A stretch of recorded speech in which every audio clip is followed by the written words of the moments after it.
We are talking about the best deep ball pass catchers of all time. Short, sweet, to the point video. And obviously, Ian, number one, there's no debate. It's Randy Moss, right? It's got to be Randy Moss, man. Physical freak. I mean, whatever you need him to do in the deep third. I mean, when you think about a deep threat, the deep third is where they're making those plays. He had the size, he had the speed, he had the hand strength, and he was so consistent, man, at making plays. There's no other debate. It's Randy Moss. Yeah, 45 touchdowns of 40 yards or more, second in NFL history. We will get to the top later. Second that we had on the list here was James Lofton.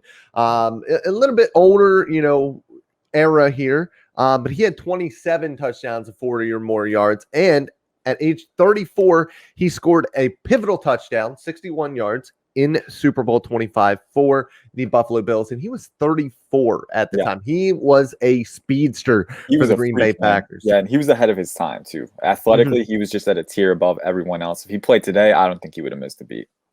Yes, the next one, shorter-lived career, Dallas Cowboy, Bullet Bob Hayes. And this is there's guys that had better numbers than him as deep ball catchers, but he had years where he averaged 26.1 yards per reception and 24 yards per reception. He also ranks fifth all time in those 40-plus yard touchdowns with 33, and he averaged 20 yards per reception over his 11-year career. That's incredible. 20 yards to hit that number is quite a feat. Yeah, for an entire career. Like, you see guys flash for a season and do that, but to do it for a career. And I mean, you see these nicknames. When you have guys who have these nicknames that stick, they're accurate. Bullet Bob Hayes, that's an accurate nickname. The next one, and the most modern one that we have on the list, is Deshaun Jackson. Deshaun Jackson has caused many a draft bust over the years with teams trying to find that next Deshaun Jackson, and he just doesn't exist. And we'll get to Tyreek Hill in a second, but he is a different player than Deshaun Jackson. Deshaun is that true deep threat. Yeah. He has 32 touchdowns of 40 yards or more. That is good for sixth all time. Yeah, for sure. I mean, at Philly, he was incredible, and I covered Washington, and that was a little after his prime, but still, there were times when, man, he would just literally teleport to the back end, like behind the safeties. All of a sudden, oh, there he is, completely in open field. It's just to have the speed to be able to do that, to flip the field so abruptly, very few people have that, and Deshaun Jackson had that. Yeah, and his 40-yard touchdowns, the averages for yards on those 40-yard touchdowns is 63.2. So he's going well over those 40 yards on those big touchdowns. Lance Alworth, and I wanted to bring Lance Alworth. He's fifth on our list, but this was an incredible stat to me. He scored 5 touchdowns of 80 yards or more in his career. He scored 7 touchdowns between 70 and 79 yards. And then he also caught 7 more in between 60 and 69 yards. Nice. So, I mean, that's 19 touchdowns of 60 yards or more. That's incredible to me. Yeah, exactly. I mean, having the speed and ability to get downfield is just insane. He definitely had it. And it's really fun to think about these little Easter eggs in NFL history. He played for Sid Gilman. And Don Coryell actually went to Gilman's practices, and kind of Gilman was an inspiration for him. And then we had the Air Coryell offense for the Chargers 10 years later. So imagine if Alworth had been able to play for Coryell a little bit longer, would have been insane, man. Yeah, it would have, because we know that Air Coryell offense, they want to chuck it down the field. Sir. Calvin Johnson was number 6 on our list. Anytime you have a 6'5", 240-pound receiver that runs a 4.35, that deep threat is the absolute minimum of what they can be.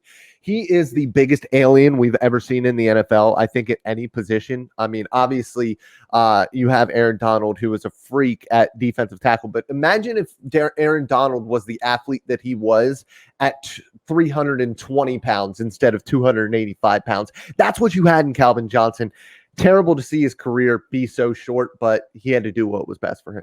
Exactly. And being a Lions fan growing up when Johnson was in his prime, man, it was always so fun. Even when the Lions weren't a fun team, Calvin Johnson made it fun. Like, you'd be disinterested in the game. You'd leave, you'd go into the kitchen for a sec, get a little snack, and you'd hear the audience swell from the audio. You'd come back, and Calvin Johnson, the highlight reel is showing him just hauling in a 50-yard catch, triple covered. I mean, he could do that because he's Calvin Johnson. I mean, having that size and that speed, it's incredibly rare. And that's why I would argue he could be a top 5. You could argue for him being a top 5 deep threat. I mean, anywhere in that top 6 range, I mean, there's very few people as good as him.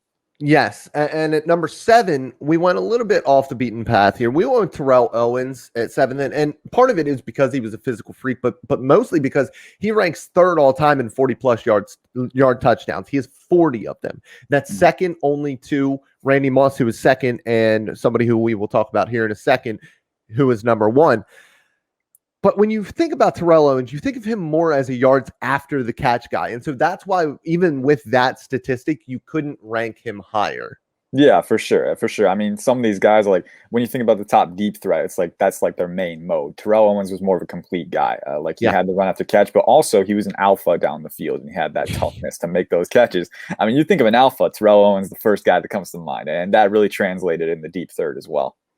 Yeah, the next guy we have is Paul Warfield. His 20.1 yards per reception is ranked at the very tippy top of guys who have at least 300 receptions for their career. He is the deep threat when it comes to yards per reception. Yeah, I mean, when you have that high a number, and he wasn't playing in the modern NFL either. You know, this was earlier, and he was still putting up those numbers. It's just insane to think about that, kind of that era adjusted production. Paul Warfield was at the top. Another one that is crazy is Don Maynard. Don Maynard, he played in the mid to late 60s. That was really the time where he was putting up incredible numbers. In 1967, he caught 71 passes for 1,434 yards. I mean, that's all pro numbers for today's NFL. He also, the next season, had 1,300 yards and averaged a career best and a league best 22.8 yards per reception on, I think it was 59 catches or something crazy, like an insane amount of production, and that ability to make plays down the field with that type of volume is incredible to me. Yeah, and he started his career in 1958. He was playing through the 1960s. So again, we talked about that era adjusted production, man. I mean, honestly, you talk about how much they can produce in an era when many offenses will run first. I mean, again, it's just insane. And that's why he's in the Hall of Fame. Jerry Rice is number 10, and Jerry Rice might not be seen as a deep threat, but that's probably because, he played in the West Coast offense for most of his career when he was playing in San Francisco, and he is the best wide receiver of all time. So you don't really think of him as a pure deep threat, but he has 9 more touchdowns of 40 yards or more than any other receiver in NFL history with 54. That is 9 more than Randy Moss, who is second. He's widely regarded as the best wide receiver of all time, but he could do it all, not just be a shorter or intermediate guy. He did his work down the field as well. Yeah, when you're the best receiver of all time, I mean, naturally, you're going to be very, very good in every category, and that translated for Rice as a deep threat. And then Stanley Morgan is at number 11 for our rankings. He averaged 19.2 yards per reception over his 14-year career, and in 2011, Bleacher Report named Morgan the fastest Patriot in the franchise's history. He ranks 10th all time in those 40-plus yard touchdowns, and he was a true speedster. Yeah, for sure. For sure. I mean, and there's so many others to talk about. If I can just rapid fire real quick. Yeah, Don go Hudson, for it. We didn't talk about him. In 1942, he caught 74 catches for over 1,200 yards and 17 touchdowns in 1942. That's insane. You also got, we can talk about the Dolphins, Mark Clayton and Mark Duper with Dan Marino. Those are some guys.